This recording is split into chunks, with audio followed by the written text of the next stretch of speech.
com o professor Fábio de Sá e Silva, ele que vem trazer o seu olhar como um professor brasileiro, professor de direito, diretamente dos Estados Unidos. Professor, muito obrigada pela atenção, pelo seu tempo, que eu sei que você dedica aí tanto ao trabalho, aos estudos, mas também sem perder de vista o seu país, o Brasil. Tudo bem? Tudo bem, Basília? Muito obrigado aí pelo convite. É um prazer estar com você aqui. Você é um ícone aí do jornalismo brasileiro e esse seu projeto das transmissões pelo Instagram tem sido muito instigante. Eu tenho gostado bastante, recebido pessoas de perfis diferentes, tanto à direita, à esquerda, mais neutros, jornalistas, professores de direito, advogados, políticos, que têm defendido as suas opiniões e, mais do que isso, né, feito uma análise. Então, a gente está num momento de hiperinformação no país, então tem notícia para todos os lados, e também de hiperanálises. Todo mundo tem uma opinião. Só que às vezes você não consegue chegar a um dominador comum, ou então fazer um sobrevoo, né, sobre aquilo que mais importa. Tem muita notícia, é verdade, mas será que é tudo importante mesmo? Não. Tem muita análise, isso também é bem verdade. Mas será que estão todas corretas? Vale a pena perder o seu tempo ou passar o seu tempo ouvindo? Também não. Então, aqui comigo, o professor Fábio de Sá e Silva. Professor, muito obrigada pela sua atenção. A minha primeira pergunta é o seguinte: eu tenho certeza que o senhor acompanhou atentamente o julgamento sobre o ex-presidente Jair Bolsonaro, aliados, as questões que dizem respeito à tentativa de golpe aqui no país. Agora não é uma questão de opinião, a justiça entendeu assim: houve de fato uma tentativa de golpe, tentativa de abolição do Estado Democrático de Direito, e eu vou até além, não só a justiça, mas os próprios réus, né, alguns ali acabaram confidenciando que havia um plano, né? Até depois do julgamento, pessoas da política também rasgaram o verbo, então dizendo que de fato havia um plano. Como isso repercutiu aí nos Estados Unidos? Bom dia novamente. Bom dia, Basília. Bom, eu acho que todo mundo, inclusive, pôde acompanhar aí do Brasil, né, como os veículos de mídia dos Estados Unidos, o New York Times, ou mesmo, se não dos Estados Unidos, do mundo anglo-americano aí, né, a Economist, vários veículos de mídia destacaram, né, a relevância do que o Brasil está fazendo em relação à sua própria história, porque, afinal de contas, é um país que teve inúmeras tentativas de golpe, é, em nenhum desses casos com responsabilização, esse é o primeiro, né? Mas também em relação ao que acontece no mundo hoje, né, em que você tem muitos assaltos à democracia, e em nenhum desses casos também houve, né, uma reação tão forte assim, de um pedaço do sistema político, no caso os tribunais, como o brasileiro. Então existe esse reconhecimento, né, e existe essa curiosidade, essa vontade de entender um pouco melhor como as coisas foram feitas no Brasil, o que foi que permitiu que a Suprema Corte pudesse resistir aos ataques que foram desferidos contra ela própria, né? E se isso de alguma forma representa uma lição, pode ser aprendida por outros países também que lutam para tentar salvar a sua democracia, né? Nos corredores da universidade as pessoas perguntam, né, tem dúvidas específicas sobre o caso, sobre as acusações, a gente procura Que falar um interessante. pouco sobre isso. Quando você fala nos corredores da instituição onde o senhor dá aula, o senhor estuda. Exato, colegas, né, de trabalho, muitas vezes mandam e-mail, fazem algumas perguntas, né? Eu recebi um comentário, por exemplo, por e-mail, achei muito interessante, porque tem a ver um pouco com esse desconhecimento da realidade, não só política, mas também cultural brasileira.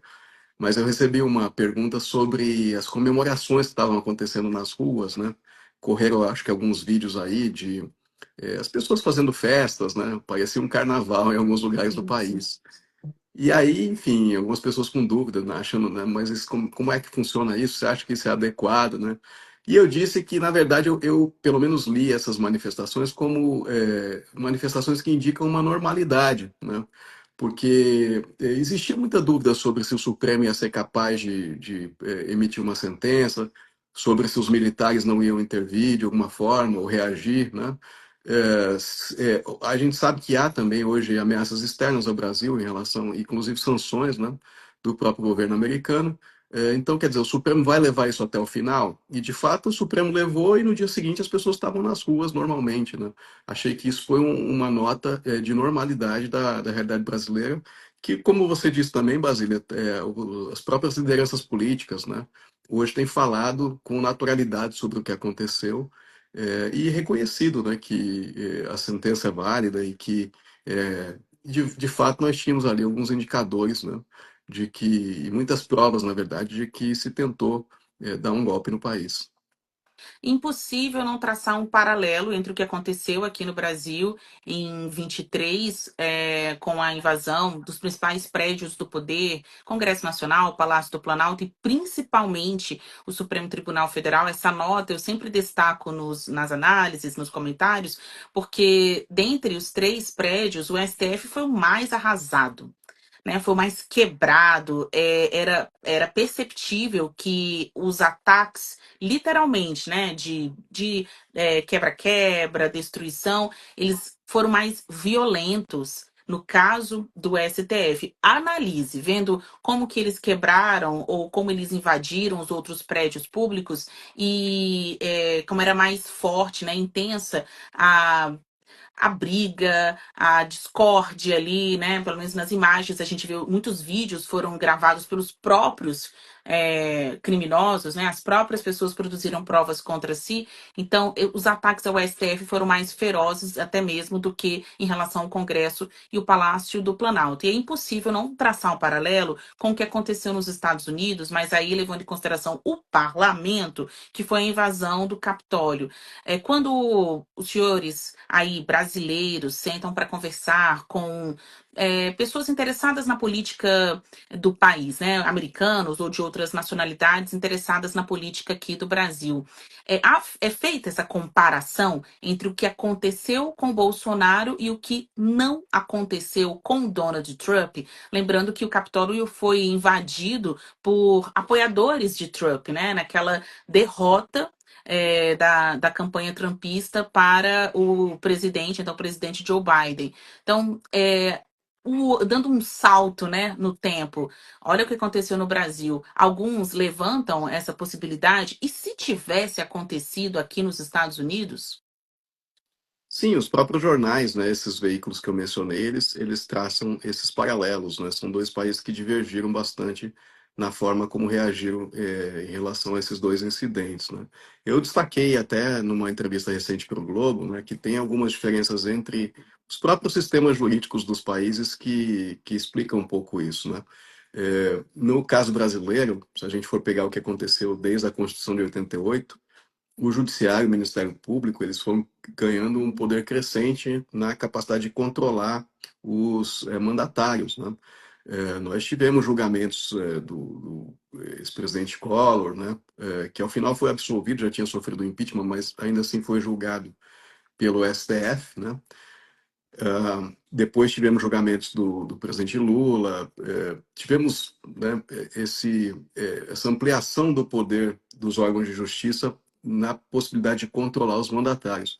Nos Estados Unidos aconteceu o contrário, né? O que foi se construindo foi a ideia de uma super ou hiperpresidência, né? Tem muitos livros importantes que demonstram como isso foi acontecendo, né? E que culmina numa decisão recente da Suprema Corte que, de fato, reconhece, né, a imunidade de ex-presidentes pelos atos de ofício que foram praticados durante o mandato. E ato de ofício aí, obviamente, que é uma expressão assim vaga, né? Mas que contemplaria, eu acho que a maioria aí das condutas aí que foram cometidas aí pelo Donald Trump, né? Então são sistemas que evoluíram em direções diferentes. O caso brasileiro permitindo maior controle dessas condutas pela justiça, no caso americano, dificultando um pouco mais aí realmente a resposta ter que ser política, né? E aí o Trump escapou ao impeachment no seu primeiro governo e aí pôde também concorrer. E nessa linha também o Brasil tem sistemas de inelegibilidade, né, que os Estados Unidos não têm. A Justiça Eleitoral também ganhou muito poder. Então acho que é um caso bem interessante. Imagino que vai atrair a atenção crescente aí de estudiosos do resto do mundo. você citou o caso do Collor, muito bem lembrado, porque houve uma condenação recente, 2023, que foi confirmada nesse ano, sobre lavagem, corrupção, se tratando da BR Distribuidora. Então, me parece que 20 milhões de reais teriam sido pagos ao ex-presidente da República.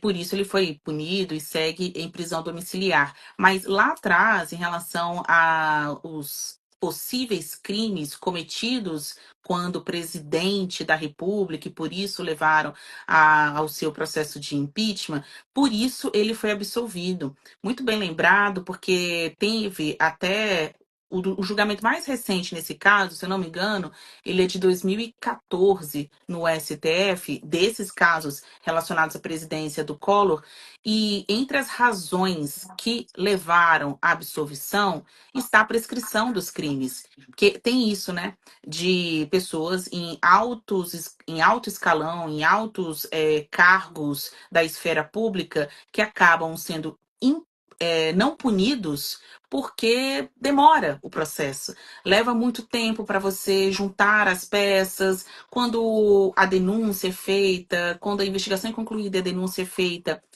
parece que ficou faltando algum elemento, parece que perdeu-se, né, o lastro, como dizem, probatório, porque já passou muito tempo. No caso específico do Collor, e aqui está quente na minha memória, porque eu fiz essa pesquisa há poucos dias.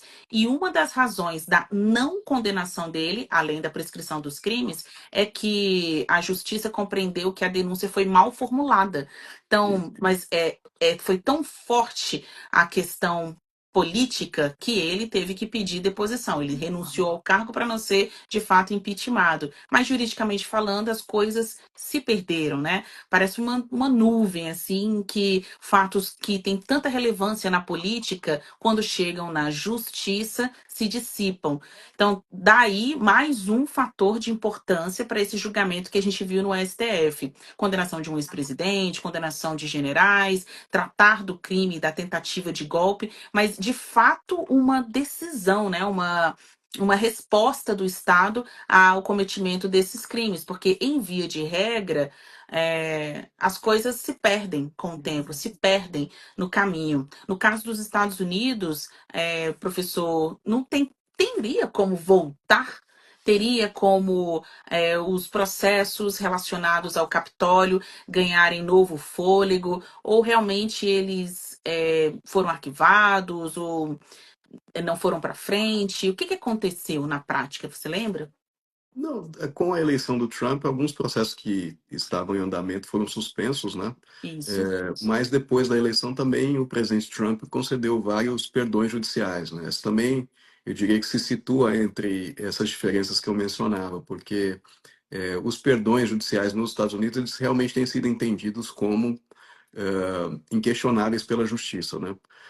Ao contrário do Brasil, em que, por exemplo, o perdão a Daniel Silveira foi derrubado pelo sistema de justiça, e integrantes do sistema de justiça já indicam que uma eventual anistia também não seria acolhida, mesmo se feita pela via legislativa, né?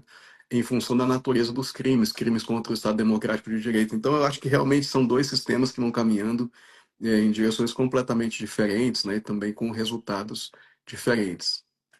Eu estou falando aqui com o professor de Direito, Fábio de Sá e Silva. Ele está falando dos Estados Unidos, professor que foi indicado, representou o Brasil na candidatura a uma vaga na Comissão Interamericana de Direitos Humanos.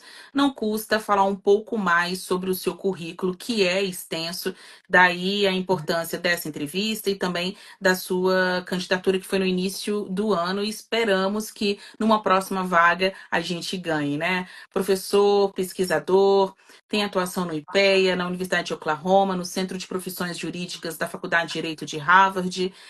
Professor, eu encontrei várias citações, artigos, livros do senhor sobre direitos humanos, né? Então, eu gostaria que o senhor fizesse uma avaliação, o quanto o julgamento no STF, vamos tentar não personificar, né? Esquecendo quem foram os réus, mas pensando no assunto em si, tentativa de golpe.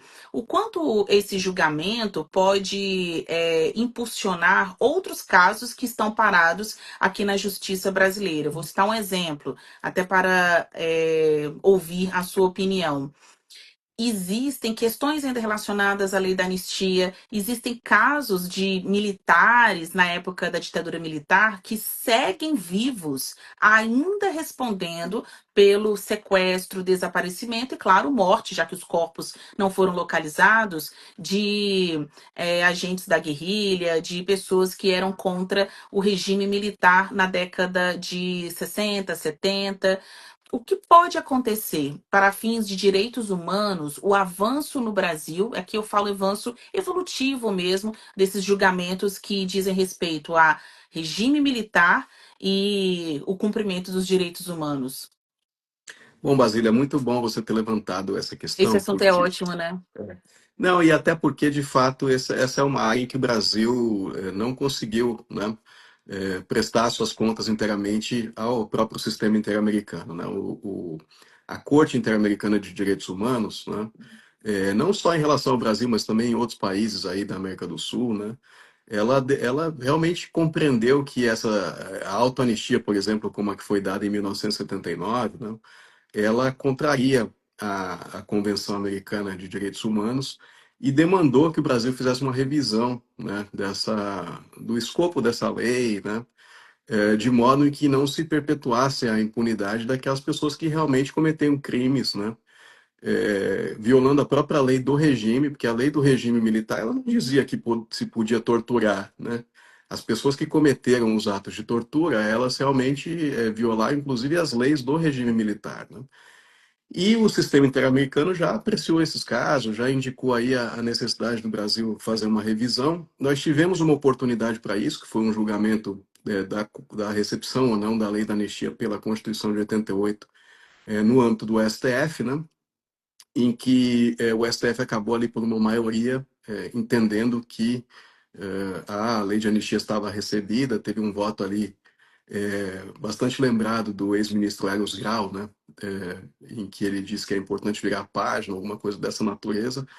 Mas a gente percebeu com esses eventos mais recentes que, de fato, é fundamental que o sistema de justiça dê uma resposta a essas questões, inclusive para poder, né, mitigar ou se não eliminar mesmo essa ideia de que os militares têm alguma ascendência sobre a política, que podem ser tutores do país, né? Que estava um pouco por trás dessas tentativas aí de golpe que foram documentadas nesse caso, a ideia do artigo 142, uma má leitura daquele dispositivo, né? Então, realmente, o que a gente espera é que, pelo menos para o futuro, isso mande um sinal muito claro de que lugar de militar é no quartel e não na política, né? É, há outras reformas jurídicas que poderiam ser feitas aí, no sentido de estabelecer quarentenas, né? Ou reservar posições no serviço civil exclusivamente para civis, impedir militares de ocupar determinados cargos que não sejam de natureza militar. Enfim, acho que o Brasil precisa fazer essa lição de casa e afastar realmente militares da política, mas também, na medida do possível, fazer justiça nesses casos concretos que você mencionou. Eu tenho visto que alguns deles aí têm sido movimentados, né? O STF tem inovado em algumas jurisprudências. O caso aí do Rubens Paiva, em que o ministro Dino indicou que o desaparecimento é um crime continuado e, portanto, não se sujeita à própria lei de anistia que o STF entendeu constitucional. Então, acho que essas saídas aí jurídicas podem ser construídas para a gente tentar se reconciliar um pouco com o que disse a corte. Ontem eu dei a notícia, primeiro aqui, de um recurso que foi apresentado pela defesa dos militares acusados pelo sequestro e desaparecimento de Mário Alves, um ex-fundador do Partido Comunista Revolucionário. Ali na década de 70, ele desapareceu porque foi levado para o doicode, o corpo nunca foi localizado. Inicialmente eram 5 militares, né? Essa denúncia, olha, ela foi feita em 1993, essa denúncia com 5 militares pelo Ministério Público Federal. Então, começou numa instância inferior da Justiça, hoje está no STF, com 3 militares. Possivelmente, os que não constam mais no processo faleceram, né? Porque as pessoas, né, enfim, não tem o tempo da justiça, o tempo da vida e o tempo da política, né? Não deu para esperar para ver. Dos três ex-militares constantes ainda na ação, você tem um ex-capitão, um ex-tenente, um ex-coronel, né? Ou eles dizem que não são ex, é um coronel reformado, né? Que ele se aposentou. Então, são pessoas acusadas de terem sequestrado e matado esse militante comunista. Aí, professor, qual o pedido que eles fizeram ao STF? Pela retirada do ministro Alexandre de Moraes da relatoria do caso. Eles vêm. O argumento são dois. Primeiro, como o Alexandre está sendo acusado pelos Estados Unidos, com base na lei Magnitsky, de violação dos direitos humanos, então ele não estaria apto para julgar uma ação que trate desse crime de direitos humanos. Esse é um dos argumentos.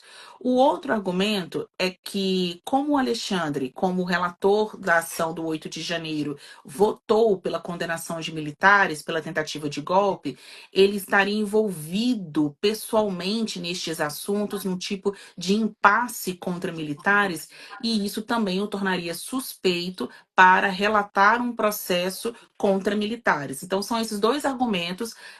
Como que o senhor avalia isso? Não sei se o senhor conhece exatamente Sim. esse caso, né? Eu imaginei, porque está lá na Comissão da Verdade, o próprio Estado brasileiro já reconheceu a sua culpa, o Estado, né? Não as pessoas que agiam em nome do Estado. O que o senhor acha disso, né? Como, como impactou também, né? Essas pessoas envolvidas em crimes de outros momentos trágicos do país. Eu entendo, Basília, tem um entendimento bastante até simplório dessa questão. Eu acho que é uma tentativa realmente de protelar o curso do processo, né? Você argue ali, argue uma suspeição, isso vai ter que ser decidido, o curso do processo vai ter que ser paralisado, né? E com isso você ganha tempo. Os argumentos em si, acho que são argumentos fracos. A aplicação da lei Magnitsky contra o ministro Alexandre de Moraes é uma matéria dos Estados Unidos, o ministro sequer tem direito à defesa nos Estados Unidos, é uma decisão soberana do Estado americano, mas que não vincula o Estado brasileiro, né? É, eu acho que esse caso aí tem que ser discutido pelas instâncias brasileiras, se as condutas dele em outros casos afetam ou não esse caso. E o caso, o fato dele ter decidido o caso dos outros militares aí, não tem comunicação, e eles mesmos, né, os ministros, nesse sentido, foram muito inteligentes, né, de destacar. Acho que foi a ministra Carmen que fez esse destaque e depois os demais seguiram. Destacar que ali não se julgava o exército brasileiro, né, se julgavam indivíduos que, atuando na condição de militares, inclusive excederam as atribuições que são próprias dos militares para cometer outros crimes. Então, não vejo procedência nesses argumentos, acho que é uma estratégia para ganhar tempo e talvez para expor também, continuar expondo, né, o ministro Alexandre de Moraes, se aproveitar um pouco dessa controvérsia que se criou em torno da figura dele para tentar aí, enfim, aliviar um pouco para os clientes, né? Inclusive, controvérsia essa com os próprios Estados Unidos, né? Então, você reafirma essa marca de ditador, né? Por conta da violação aos direitos humanos, de ilegalidade, porque ele estaria suspeito, não podendo conduzir este caso, a exemplo de outros. Aqui eu estou tratando da crítica, né? De quem não se agrada da relatoria do ministro Alexandre de Moraes. E aí, doutor, eu queria saber o quanto isso o senhor acha que chega aí é, nos Estados Unidos? Porque aqui no Brasil, informados, nós brasileiros, pela Embaixada dos Estados Unidos, por políticos brasileiros que estão aí nos Estados Unidos, em contato com o Departamento de Estado, com a Casa Branca, o quanto isso de fato chega aí, né? Esses sinais. Eu não vou chamar de narrativa, porque parece que eu já estou criticando, né? Mas essa versão dos fatos, como que o senhor acha que o governo americano tem se informado sobre o que acontece no Brasil? Então, acho que é muito evidente aí, né, que se estabeleceu um canal de comunicação entre eh, Eduardo Bolsonaro, né, e a Casa Branca, né, e essa é a grande fonte de informação deles, né. Tá, isso aí acho que tá muito claro. Saiu uma reportagem recente da revista Piauí, né, também mostrando um pouco ali toda o histórico, né, dos esforços que foram feitos por parte do Eduardo Bolsonaro, do Paulo Figueiredo para construir esse canal, e de fato eles construíram e eles conseguem pautar, né? Acho que tem também um lado dessa história aí que chega pouca informação para os Estados Unidos em geral, né? Próprios acadêmicos, como eu disse, né, não conhecem os detalhes do caso, não conhecem as regras de competência no Brasil. Por que esse caso está sendo julgado pelo STF? Né? Uma questão que ela sempre retorna. Né? Porque não é comum em outras jurisdições, realmente, a Suprema Corte ter uma competência criminal. A gente já sabe disso há muito tempo, que uma singularidade do Brasil, né? Não é uma corte constitucional exclusivamente, mas também é uma última instância de recursos cíveis e criminais, e é também uma corte criminal para para alguns Exato. réus, né? Então você tem que ficar explicando isso a todo momento. De fato, eu acho que a difusão do conhecimento ou do desconhecimento sobre a realidade brasileira e sobre temas judiciais, ela também se beneficia dessa lacuna de informação, né? De barreiras linguísticas. Não é todo mundo que lê português que é capaz de investigar os materiais na origem para saber realmente o que é verdade e o que não é verdade, né? E Ainda aí, tem isso, né? A barreira da língua, né? exato. Tem algumas pessoas comentando aqui, professor. Olha, tem uma pessoa, o login dela é GG4BS. Então, eu não consigo ver o nome, mas é um bate-papo muito bom, muito necessário. Tem pessoas criticando, pessoas elogiando.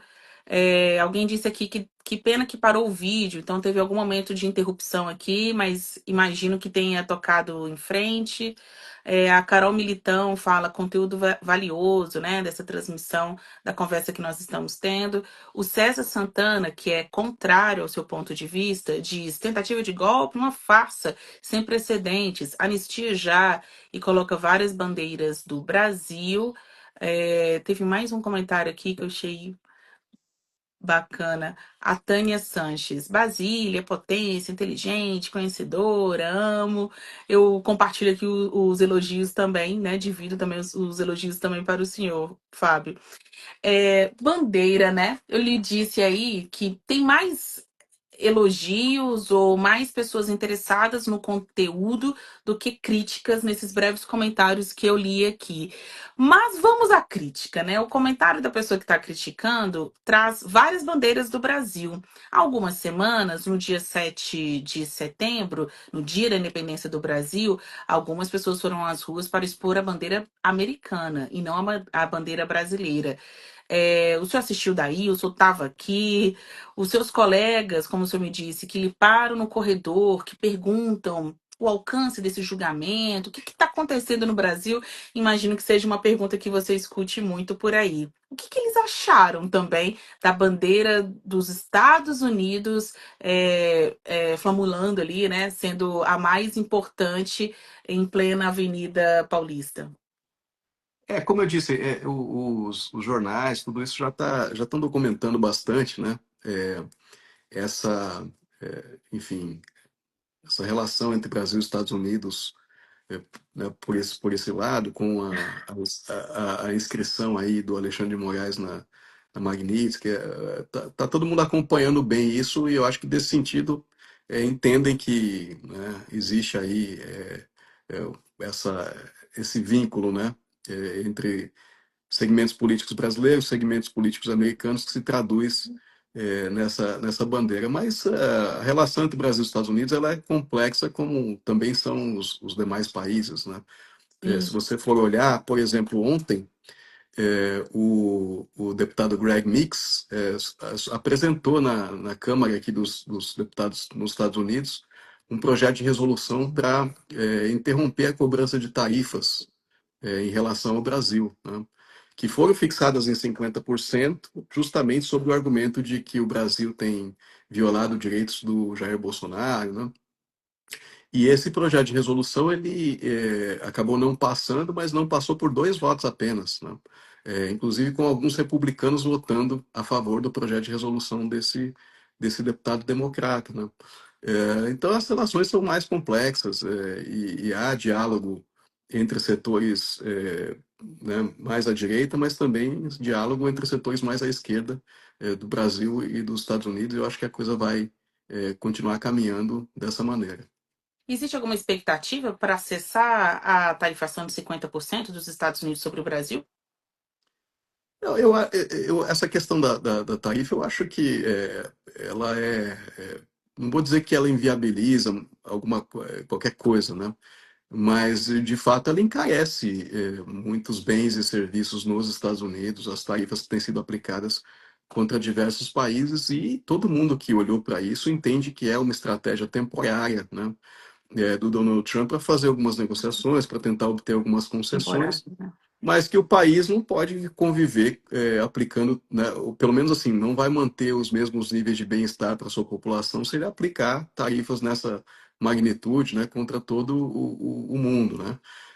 E a gente percebe em relação às tarifas do Brasil que começam, primeiro que teve uma lista de exceções bastante razoável, né?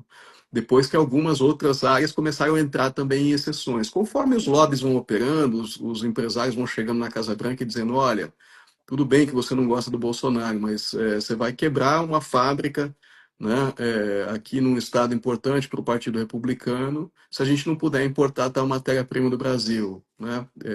Concede uma exceção. E aí o regime vai se flexibilizando um pouco, né? Até que acho que no limite fica um pouco mais simbólico até do que realmente um boicote econômico ao Brasil. Para falar e não fazer, né? A tendência, então, é que os discursos permaneçam, né, de indisposição com o resultado dos julgamentos no STF, mas do ponto de vista prático das medidas que têm prejudicado até você, até os americanos, não vocês, até quem mora e os americanos, a tendência, na sua avaliação, é que o Donald Trump consiga arrefecer, né, essas medidas. Acho que sim, a gente tem visto isso, celulose, né, realmente, recentemente entrou na lista das exceções, enfim, responde por uma quantidade relevante de exportações do Brasil para os Estados Unidos. Acho que vão começar aí a aparecer essas demandas, né, e na medida do possível, elas vão começar a ser recebidas aí pelo governo americano. Professor, para terminar, eu tenho recebido aqui algumas mensagens. Eu até baixei o rosto, peço desculpas, porque eu estava recebendo no WhatsApp mesmo, de pessoas querendo saber e o visto, né? Houve uma redução do número de vistos concedidos pelos Estados Unidos ao Brasil neste ano. Tudo bem que o ano não acabou ainda, mas nos últimos meses, em relação ao ano anterior. Houve também um aumento da taxa que o brasileiro tem que pagar para obter o visto americano. Então tá mais difícil ir para os Estados Unidos legalmente, né? Isso faz parte, claro, da política imigratória também do Trump, que é contra os ilegais, mas acaba dando uma pernada, né? Indo também contra estudantes, pessoas que vão a lazer ou para trabalhar nos Estados Unidos. Qual a expectativa, né, de que isso também possa ser arrefecido ou aí não? Aí nesse ponto a tendência é endurecer. A agenda migratória, pelo menos no início da gestão, né, do presidente Trump agora, o segundo mandato, ela era a agenda dessas mais agressivas que tinha o maior respaldo da população, né? Inclusive os democratas, a maior parte dos democratas era crítica, né, das políticas de imigração que foram adotadas ali no governo Biden, né, portanto, eram simpáticas a um certo endurecimento na entrada de estrangeiros nos Estados Unidos. Isso começa a se alterar um pouco, começa a haver um equilíbrio ali um pouco maior, ainda na faixa quase dos 50% para lá, 50% para cá, mas de fato havia uma percepção muito crescente nos Estados Unidos de que tinha muita gente entrando, né? E muita gente entrando sem documentação, e que precisava ser feito alguma coisa contra isso, né? Sim. Há um endurecimento na concessão de vistos, é uma das dimensões disso. A gente tem também toda essa atuação do ICE, as deportações. O Brasil tem recebido aí, acho que já recebeu esse ano mais voos, né? Do que recebeu no ano passado todo, de deportados, né? Então eu acho que isso tem aí lastro na sociedade americana e que, portanto, deve continuar um pouco. Mas também é isso, são medidas que geram as suas consequências, né? E que afetam interesses. Por exemplo, o setor hoteleiro nos Estados Unidos tem manifestado aí preocupações, né? Em função da queda de demanda, né? Em algumas cidades aí mais turísticas, né? Também universidades têm sido muito afetadas. Nós tivemos aí no Brasil a CAPES, me parece que lançou uma estatística aí de que houve mais ou menos 100 doutorandos, bolsistas brasileiros que pediam para trocar o destino